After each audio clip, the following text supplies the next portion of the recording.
Every day, we use our senses to perceive the world around us. We perceive sounds, sensations, smells, and so many other types of stimuli. These are all very important to the human experience. But have you ever stopped to think about how we perceive them? Today, we will focus on the sense of touch, or as we call it, tactile perception. The field of perception as a whole has been debating one major question for a very long time. Is perception categorical, or is it continuous?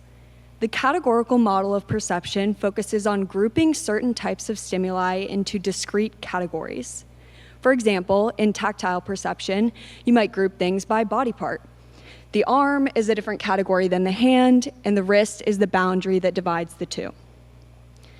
The categorical model argues that people are very good at distinguishing between these categories, but not so much within each category. What this looks like in tactile perception is that you would be very accurate when determining if you felt a touch on your palm compared to a touch on your forearm. However, you would be very bad between distinguishing two touches on your palm. But when you think about it, does this really make very much sense? We know that your hand is so much more sensitive than your arm, so how could this be true?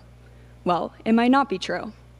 The continuous model of perception features a gradient rather than strict categories. This model would predict perceptual accuracy to slowly decrease as you move up the arm.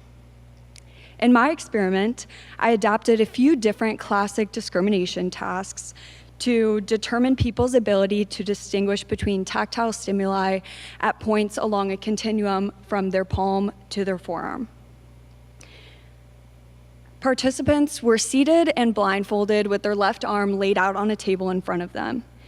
I used a special type of plastic stick called an anesthesiometer to apply the tactile stimulation. In one experiment, 4 stimuli were used: 2 touches placed on the same location along the arm, and 2 touches at a different location.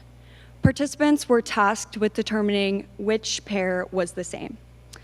Another experiment used 3 stimuli, 2 touches at different locations, and then a third that matched either the first or second touch. I asked participants to determine which one the third touch matched.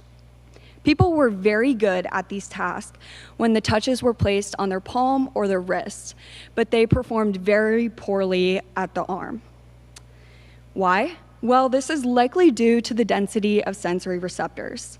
Sensory receptors are the things that allow you to feel sensation and feel touch.